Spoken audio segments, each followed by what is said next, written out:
Hey, Felicia here, and this is the AKEYDY DIY 15 by 15 inch heat press that was sent to us to review. And like all other product reviews, our opinions are honest and our own. There is zero setup required with this unit. In the box is a user guide and the heat press, which is a nice lavender color. What's nice about this heat press is that it allows you to turn the knob on the top to increase or decrease pressure based on the project you're working on. It also has an easy to read control panel, which we'll look at in a minute. It's a clamshell style heat press. It came with a 15 by 15 piece of white Teflon and a 15 by 15 mat that's nice and firm and removable if needed. The bottom slides out to make it easier to place your materials without fear of touching the hot platen on top. The knob on top is used to increase or decrease pressure, so if you're working on a sublimation or DTF project, you'll want to increase pressure to achieve good results. The user guide is helpful in explaining the control panel and how to set the temperature and time, as well as start the countdown and change between Fahrenheit and Celsius. To turn the heat press on, press the switch on the right side of the machine.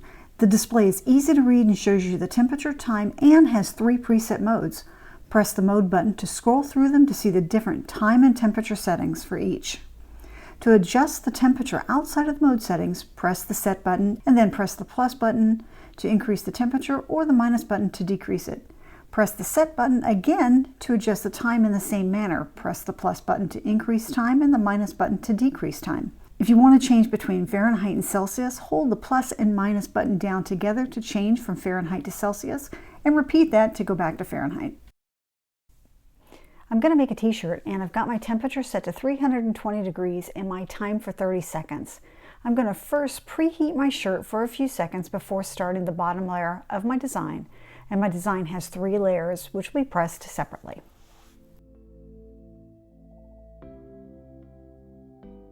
So here's my first layer, and I'm going to go ahead and cover that with the white Teflon sheet that was provided and close the lid. And then when the time runs out, I'll go ahead and open that up. I'll give it a second to cool down before I go ahead and peel off the transfer tape that's on the backing. And you can see that the design stuck very well, no issues whatsoever. So I'm going to go ahead and move on to my next layer, this green layer, and put that in place before closing the lid and letting that press as well at 320 for 30 seconds.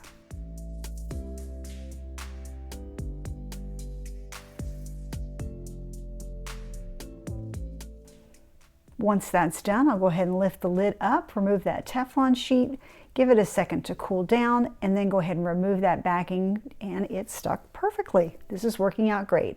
I'm gonna grab my last layer, which is actually the first 2 layers were regular HTV, and the last layer is glitter HTV. So I'm gonna go ahead and do that, put that in place, cover it with the Teflon sheet, close it up, and again, press it for 30 seconds and see how we do.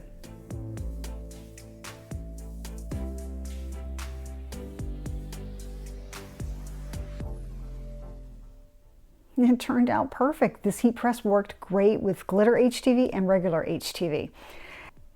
I did some additional testing and found that the heat press runs hot, and my sublimation projects did not work out as expected.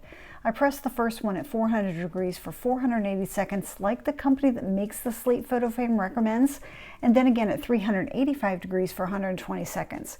You can see that the temperature in the center of the machine is hotter than I had it programmed. Will this heat press work? Yes, but you'll need to play with the time and temperature settings to get the best results for your projects.